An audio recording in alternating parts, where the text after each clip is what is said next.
নিজের আপন বড় ভাইয়ের গায়ে হাত তুলল বোন, অতঃপর যা ঘটল বিস্তারিত জানতে সম্পূর্ণ ভিডিওতে চোখ রাখুন।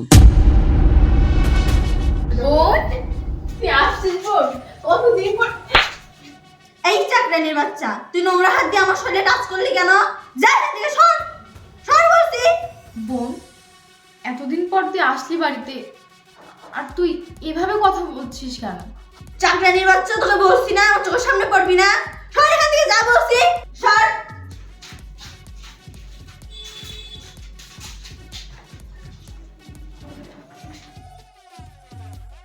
মা, জামাই, কেমন আছো তোমরা?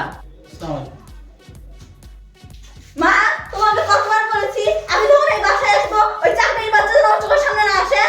তুমি কেন শোনো না আমার কথা? তুমি শান্ত হও মা, আমি দেখছি। এই মেয়ে, তোমাকে কতবার বলেছি আমার মেয়ে আর মেয়ে জামাই আসলে এখানে ঘুরঘুর করবে না? রান্নাঘরে তো বেশ কাজ আছে, ওটা করতে পারো না? যাও, বসো বাবা। মা বস বস।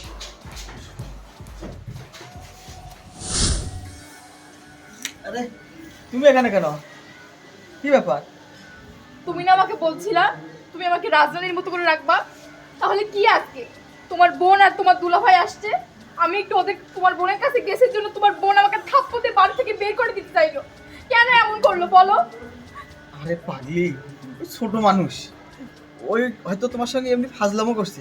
আচ্ছা তুমি মন খারাপ করো না, তুমি যাও, আমি আসতেছি, যাও। তুমি আমার কথাটা শোনো, চলো আমরা এখান থেকে চলে যাই। প্রয়োজনে আমরা গার্মেন্টসে গিয়ে চাকরি করবো, তাও আর এই বাড়িতে থাকবো না। তুমি পাগল? আমি আমার মাকে ছুঁয়ে এই বাড়ি ছেড়ে কিভাবে যাব? তুমি যাও তো, তুমি যাও, আমি আসতেছি। তুমি আরে যাও না। পাগলি, ছোট বোন মনে হয় একটু মস্করা করছে। তারপর বাবা, বাসার সবাই ভালো আছে?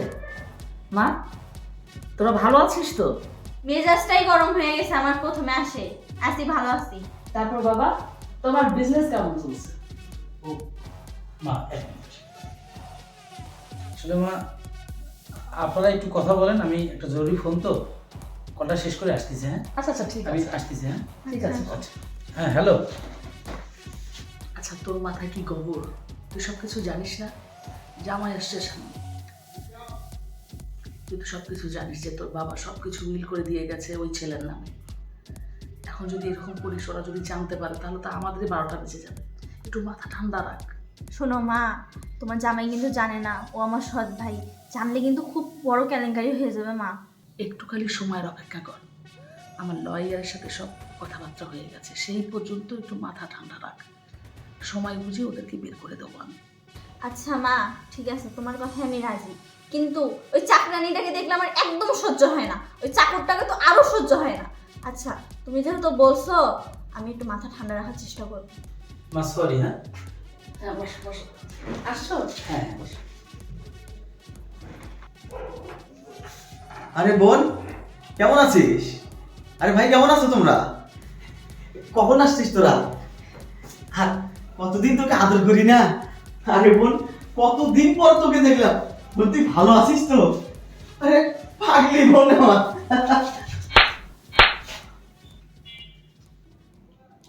চাকরের বাচ্চা, তোর এত বড় সাহস! তোর এই নোংরা শরীর দিয়ে আমাকে জড়াই ধরলি! কি শুরু করছিস তোরা আমার সঙ্গে? বোন, কি বলছিস? আরে আমি তো চাকর না, আমি তো তোর ভাই। হ্যাঁ, আমি তোর ভাই। আর কি বললি আমার গায়ে ময়লা? কই দেখ তো আমার গায়ে কোনো ময়লা আছে কিনা। সব পরিষ্কার। এই এই হাতে করেই তোকে বড় করেছি। আমি কোলে করে নিয়ে সারা এলাকা তোকে ঘুরাইছি। এই ঘাড়ে করে নিয়ে তোকে আমি সারা এলাকা ঘুরাইছি, কত খেলা দিয়েছি। আর তুই সেই বোন বলতেছিস আমার গায়ে ময়লা? এই শরীর আজকে ময়লা হয়ে গেল তোর কাছে? আরে আমার বুকে না ঘুমালে তোর ঘুম আসতো না, আমার কোলে না উঠলে তোর ভালো লাগতো না। এই হাত দিয়ে তোকে ভাত তুলে না দিলে তুই ভাত খেতি না। আর তুই বলতেছিস আমার গায়ে ময়লা? আমার গায়ে ময়লা? তুই তুই নিশ্চয়ই আমার সঙ্গে এরকি করতেছিস, তাই না বোন? কিন্তু আরো একটা তো বিষয় রে, তুই আমার গায়ে হাত তুললি কেন জানি এটা আমি মানতে পারতেছি না বোন। তুই আমার গায়ে হাত তুললি, যে বোনকে আমি এতটুক থেকে এত বড় করলাম, বিয়ে দিলাম, আজকে আমি তোর কাছে চাকর হয়ে গেলাম, সেই ভাইয়ের গায়ে তুই হাত তুললি। কেন যেন আমার হিসাবটা মিলতেছে না রে বোন, কেন যেন হিসাবটা মিলতেছে না। এই থাম, তোর ন্যাকা কান্না থামা। তোকে কতবার বলেছি যে আমার মেয়েটা তোকে সহ্য করতে পারে না, ও যখন আসে তখন দূরে দূরে থাকতে পারিস না। যত সব। মা গো, মা, শেষমেশ তুমিও এই কথা বলছো? আমি বুঝতে পেরেছি মা, আমি বুঝতে পেরেছি। আসলে আমি এই সংসারের বড় কাছে, এই সংসারে যে আমার কোনো মূল্য নেই এটা আমার বোঝা হয়ে গেছে মা। একটু আগে তোমার বউ, না মা না, তোমার বউ মানা, একটু আগে আমার বউ আমার কাছে গিয়ে অভিযোগ করেছিল নেহা নাকি ওর গায়ে হাত তুলেছে। আমি এই পাগলিটাকে উল্টাপাল্টা বুঝ দিয়ে আসছি। ওকে বলেছে নেহা ছোট মানুষ, ও হয়তো বোঝেনি, বুঝতে পারেনি, ও ভুল করেছে। কিন্তু দেখো মা, আমার বোন যাকে আমি কোলে পিঠে করে মানুষ করলাম, সে আমার গায়েও হাত তুললো। আর তুমি মা দাঁড়িয়ে দাঁড়িয়ে দেখলে, কোনো প্রতিবাদ করা তো দূরের কথা, তুমি বরঞ্চ খুশি হচ্ছ। আর কি বলবো মা, কি আছে আমার বলার? এই সংসারটার জন্য কি করি নাই মা, কি করি নাই? ওইও তোমার সন্তান, আমিও তোমার সন্তান। তোমার সামনে আমার ছোট বোন আমার গায়ে হাত তুলল, তুমি সেটা প্রতিবাদ না করে তুমি খুশি হলে মা। আবার এও বললে ও যখন বাড়িতে আসবে আমরা যেন চোখের সামনে না আসি। ঠিক আছে মা, ঠিক আছে, আমি আর কখনো তোমাদের সামনে আসবো না, তোমাদের চোখের সামনে পড়বো না মা। আমি চলে যাব, আমি আমার বউকে নিয়ে চলে যাচ্ছি মা। ভালো থাকো। ভাইয়া দাঁড়ান, দাঁড়ান বলছি, এদিকে আসেন। ভাই, আমার রক্তের বোন যখন আমাকে আঘাত করলো আমার শরীরে, প্রতিবাদ করার লোক পেলাম না। তবুও তো বড় লোকের ছেলে, তুমি কি নতুন করে আবার মারার জন্য ডাকতেছ আমাকে ভাই? হ্যাঁ, ইচ্ছা হলে তুমিও মারতে পারো, আমার কিছু বলার নাই। ইচ্ছে হলে তুমি মারো, কাটো, যা করো করো। ভাইয়া আপনি কোথায় যাবেন? এখান থেকে আপনি কোথায় যাবেন? আল্লাহর দুনিয়ায় অনেক জায়গা আছে ভাই, যেখানে দুই চোখ যায় সেখানেই চলে যাবে। আপনার কোথাও যাইতে হবে না। আপনি কি জানেন আপনার কি আছে কি নাই, এটা কি আপনি জানেন? না ভাই, আমি যতটুকু জানি, আমার শ্বশুর মশাই মৃত্যুর আগে ওনার সমস্ত সম্পদ আপনার নামে দিয়ে গেছে। না না, অবাক হওয়ার কিচ্ছু নাই। আপনি হয়তো ভাবতে পারেন আমি কিভাবে জানলাম। আমি যখন সকালবেলায় বাড়িতে আসি না, আপনার বোন মানে আমার স্ত্রী ভাবির সঙ্গে যখন দুর্ব্যবহার করে, ঠিক সেই সময় আমার একটা ফোন আসে, আর আমি ফোনটা রিসিভ করার জন্য বাইরে যাই।